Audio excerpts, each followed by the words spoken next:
Ignition sequence starts. 6, 5, 4, 3, 2, 1, 0. Liftoff. We have a liftoff.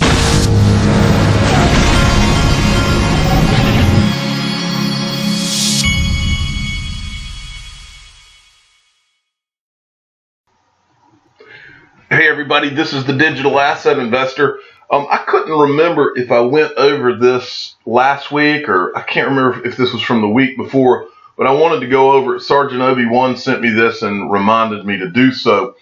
He's at Sergeant Obi-Wan if you want to go give him a follow. New community run fund seeks to finance XRP projects. Now, this is an article, but the article is based on this blog post here. You'll recognize a lot of these people in the XRP community. That's Bob Way, Hoder, Tiffany Hayden, Vitse Vin. That's Matt Hamilton, and I can't remember who this guy is. But anyway, they have formed the XRP Community Fund Foundation. I just wanted to briefly tell you what this is about. If you look down, these are all the members that are members of this, and they all kind of contributed to get this going. But it's very simple. If you look at their mission statement, it's short. Let's see. It says, after collaboration with the rest of the board members, this is our initial mission statement. The XRP Community Fund Foundation supports building the XRPL ecosystem and the use of XRP for payments. It's short and plain spoken. The foundation will do its part by funding projects that enhance the use of XRP or its features. This mission statement is straightforward and reflects the mindset of its founders. And they've got on here, and you can go and find this on, if you go to coil.com, and just type in XRP Community Fund Foundation.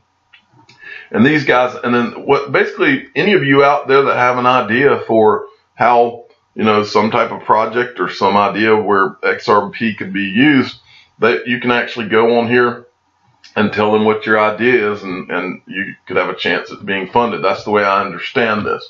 So that's always good stuff when you see people in the community doing things like this. That's great. Okay, Jonathan D at XRP_YD7 sent me this.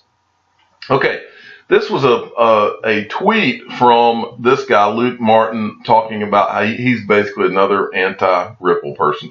Ripple is a tech company, he's comparing it to Libra. I still genuinely don't understand the point of XRP.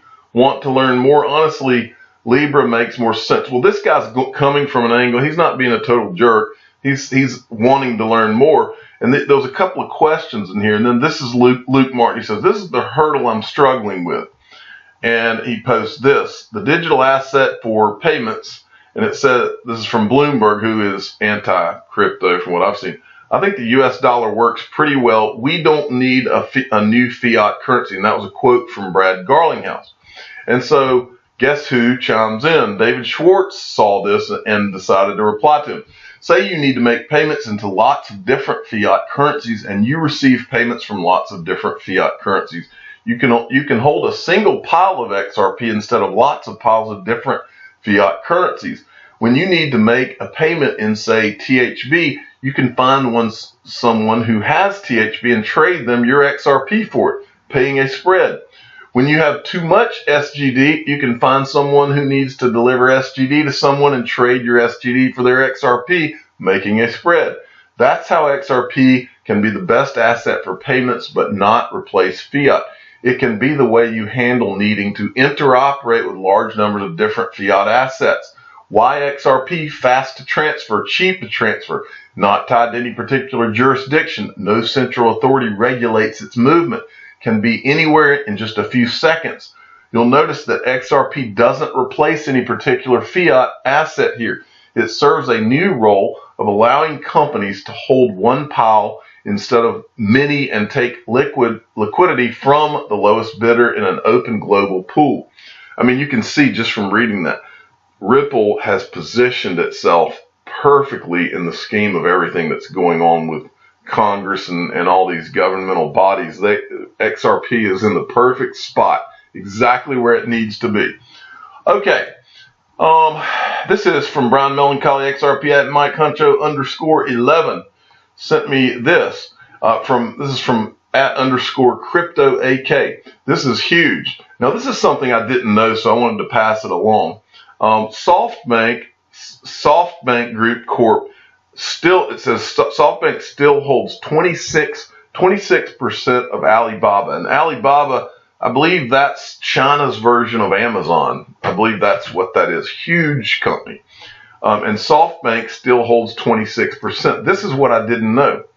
Prior to SBI Holdings, Mr. Capital, who's the CEO of SBI Holdings, which owns 10.5% of Ripple, prior to SBI Holdings, Mr. Capital served as Executive Vice President and CFO of the SoftBank Corporation.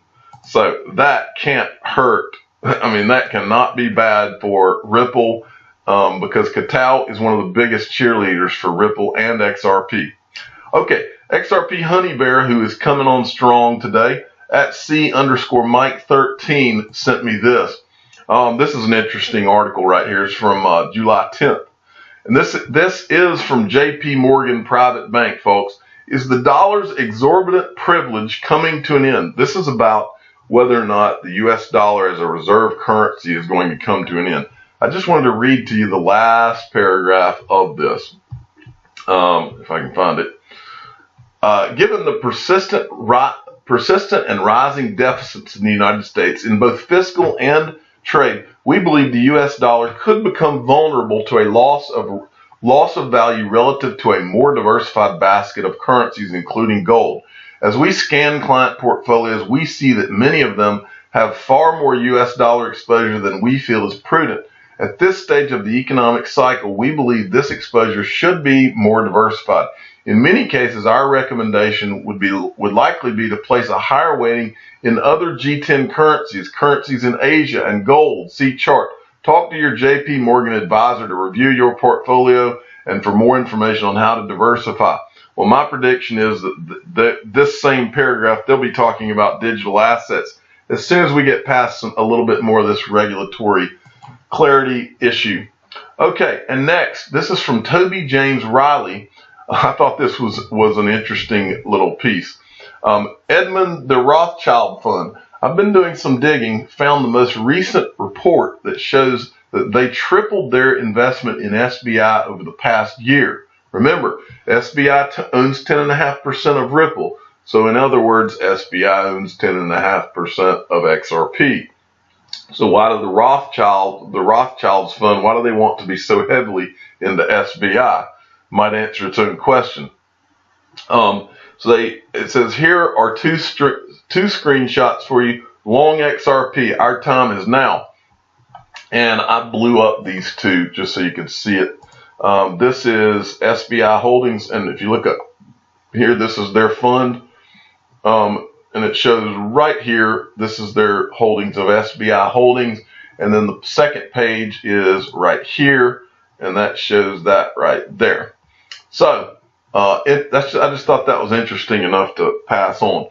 Okay, Michael at VAL5 Links sent me this. Now this is creepy. This is downright creepy. I don't know whether this is a joke or if this was just, I don't think it is, because I looked at this company's website. If you look here, Bychip, they've got 2,462 followers, so I don't think it's a joke. Announcement: Bychip microchip implant is now implementing Ripple payment systems in the product. This means that the microchip owners will not be needing to connect their microchip to their bank accounts anymore. Now that's just, I don't know if this is just a publicity stunt, but I can tell you Bychip.com is a real company from what it looks like. Bychip is the first and only distance readable human microchip with internet connectivity. Bychip has a unique ID for general identification and can store your medical data, driver's license, and passport. Now, let me tell you what this reminds me of, folks. This is creepy as it gets. My mother, for my entire life, has always told me about the book of Revelation in the Bible.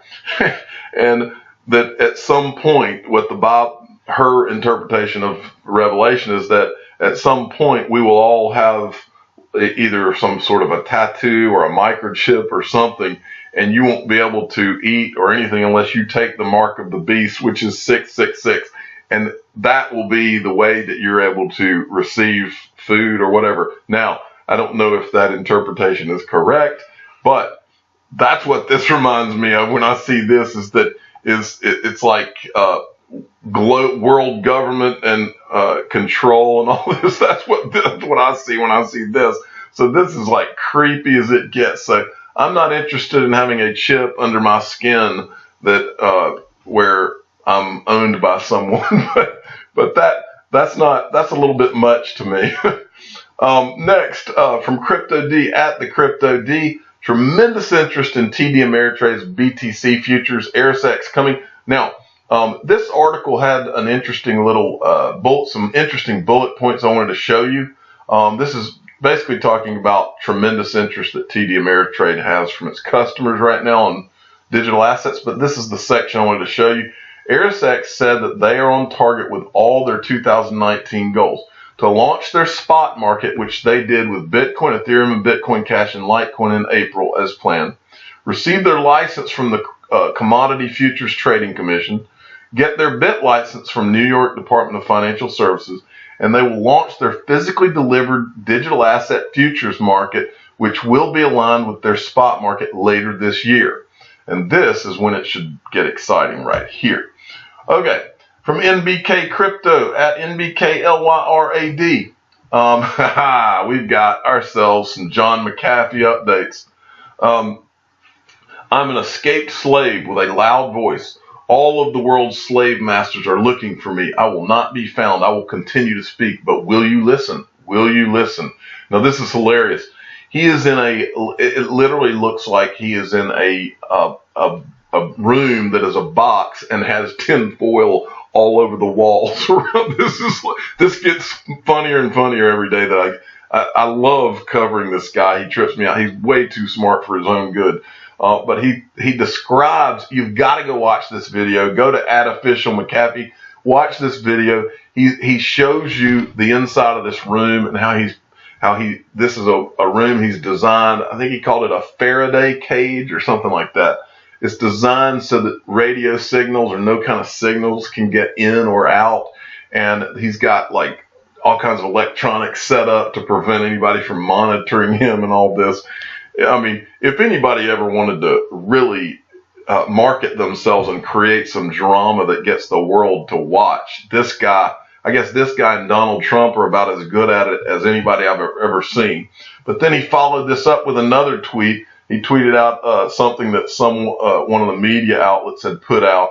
I love the media just because I have a Faraday caged communication room. The press claims I'm holed up in it. If you enter your garage to do some work or you hold up in your garage, I guess I should have posted a pic of the effing door, which I use to enter and leave. But anyway, I love the McAfee drama.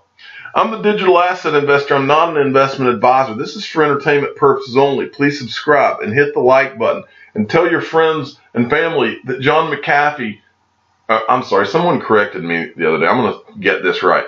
John McAfee is in a Faraday cage, and you cannot communicate with him right now unless he comes out of the Faraday cage to do a tweet, I guess. Thank you for listening.